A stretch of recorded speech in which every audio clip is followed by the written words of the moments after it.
All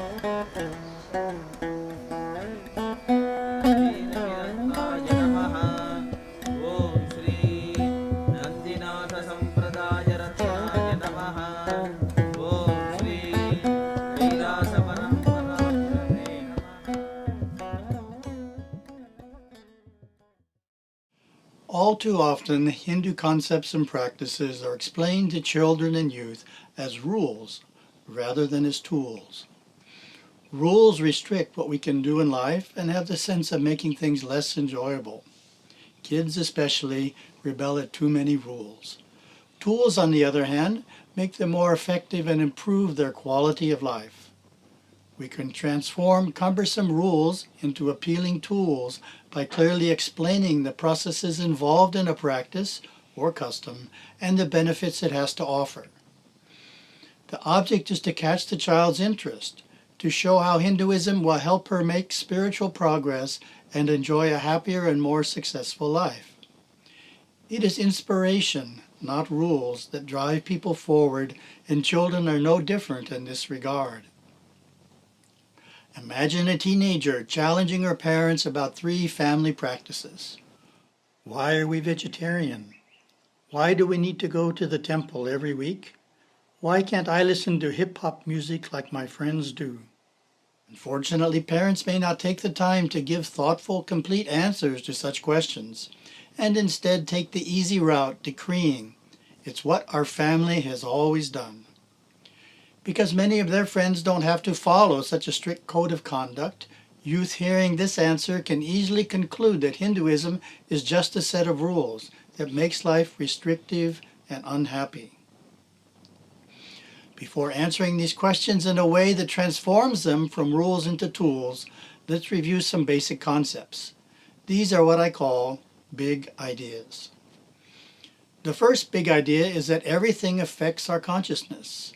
My guru's guru, Yoga Swami of Sri Lanka, explained, "What you think, that you become. If you think God, you become God. If you think food, you become food.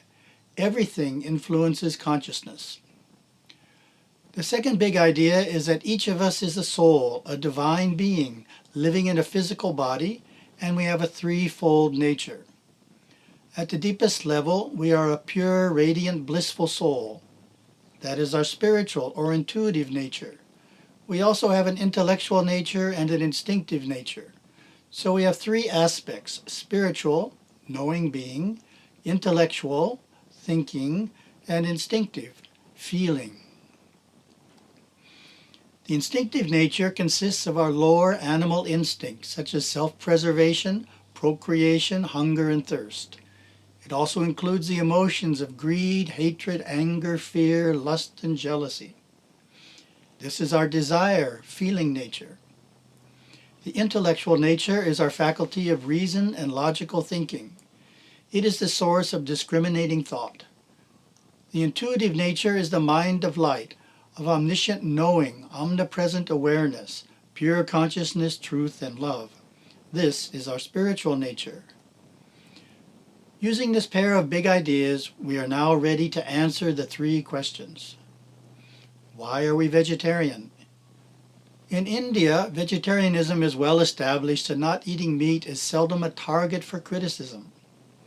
In other countries, however, being a vegetarian is the exception, and vegetarian children are often the brunt of ridicule, peer pressure, and chiding.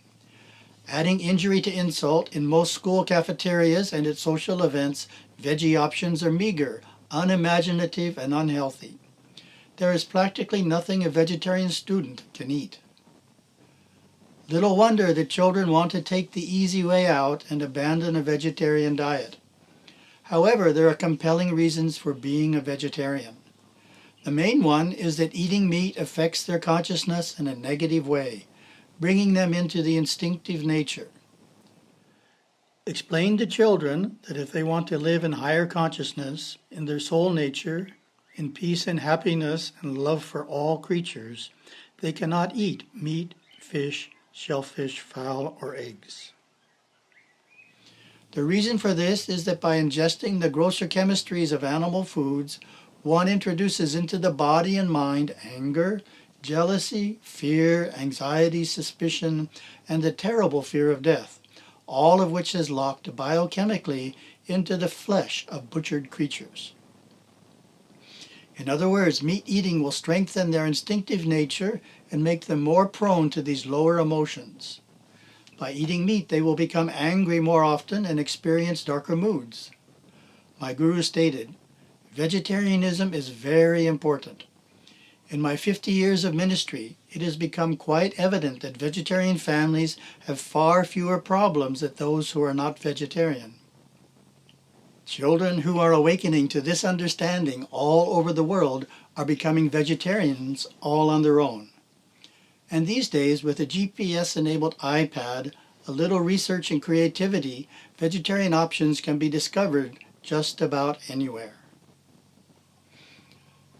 Our second question is, why must we go to the temple every week? Explain to children that worshiping in the temple is one of the traditional ways Hinduism gives us for connecting with our soul nature and experiencing ananda, the natural bliss of the soul. They can visit the temple in state of discontent, receive the blessings of God and the gods, and go away uplifted and happy. How is this possible? The deities' blessings have cleared their mind and aura of congested thought forms and emotions, allowing them to reconnect with their inner self.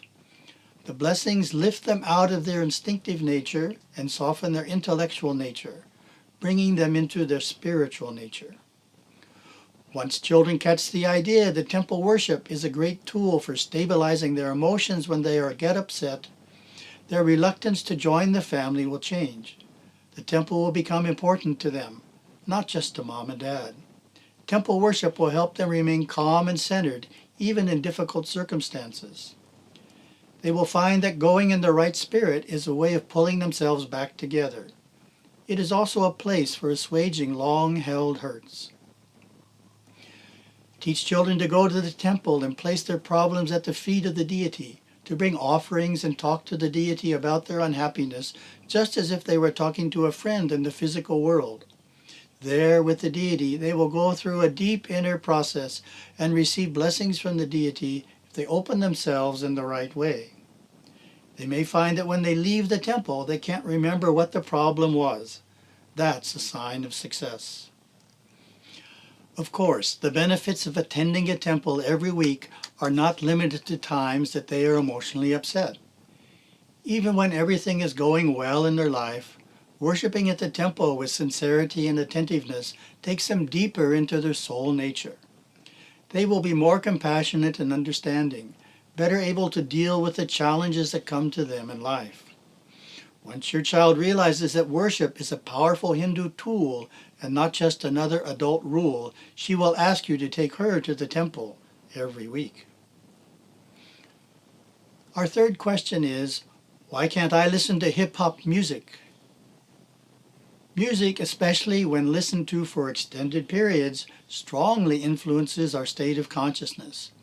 Whatever children listen to brings them into one state of consciousness or another. My guru, Satguru Sivaya Subramanya Swami, was outspoken on this topic. He felt that the type of music played in the home and the message it delivers are crucial. He stated that great care should be exercised to exclude the crass music and lyrics of lower consciousness. The drug culture and its demonic music erode the very fabric of human character and culture, he stated. If your child catches this idea, her musical preferences will evolve, not because of rules you impose, but because she understands how different kinds of music influence her mood and mind. At the very least, she will avoid crude negative hip-hop and listen only to the genre's higher strains. Ideally, the music played in the home should be beautiful Hindu music, played on traditional instruments, which takes everyone in the family into their refined and cultured soul nature. Remember that tools outperform rules.